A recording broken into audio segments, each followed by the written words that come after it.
The fastest way to shatter an ego is not to fight it. It's to make it irrelevant. Most people think ego breaks when you attack it, when you insult, when you dominate, when you humiliate. They're wrong. Ego doesn't collapse under pressure. It collapses under irrelevance. There is a psychological force more destructive than confrontation. No scars, no arguments, no closure. And once it's applied, the ego begins to starve.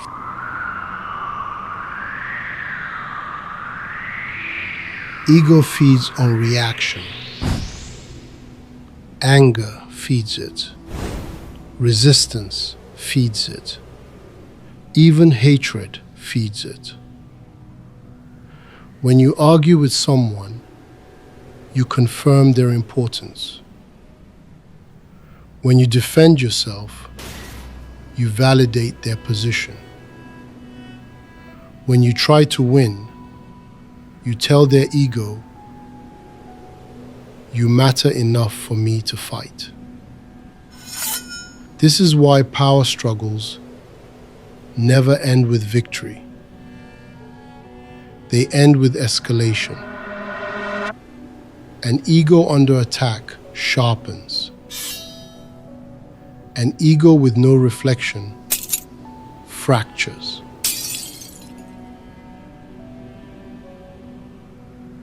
The ego is not confidence. It is dependency.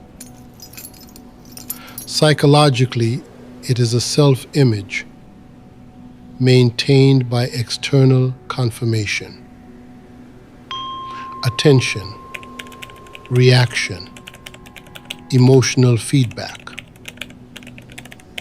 Remove those, and the image destabilizes. This is why silence feels unbearable to some people, why being ignored hurts more than rejection, why indifference triggers panic.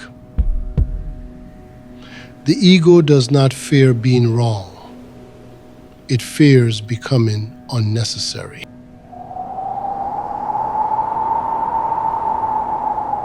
Here is the trick. You don't withdraw dramatically. You don't announce distance. You don't punish. You simply stop supplying emotional gravity. No correction, no explanation, no justification. Your tone flattens. Your responses shorten. Your availability dissolves. You don't disappear. You become unreactive. To the ego, this feels like falling into a vacuum. And the human mind does not tolerate a vacuum for long.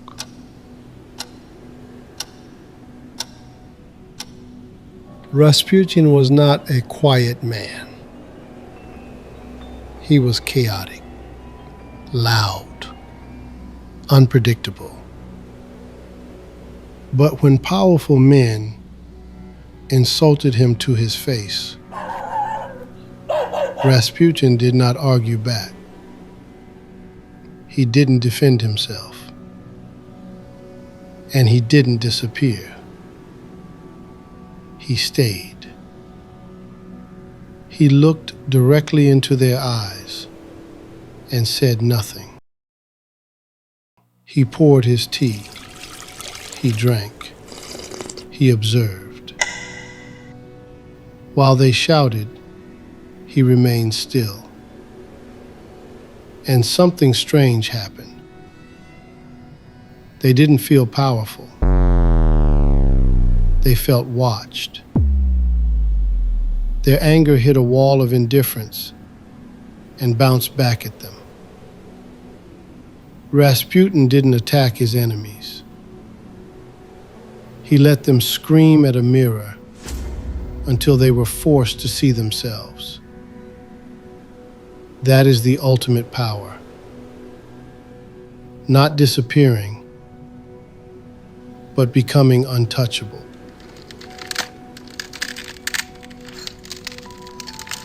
This method feels cruel to people who confuse kindness with accommodation, because it offers no closure, no reassurance, no explanation. But this is not cruelty. It is psychological non-participation. You are not responsible for maintaining someone else's ego structure,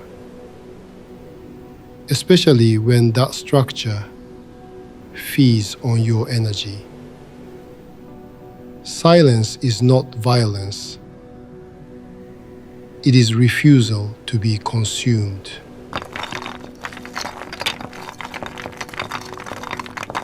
If you want to break an ego, don't fight it. Don't dominate it. Starve it. You didn't attack them. You removed the stage.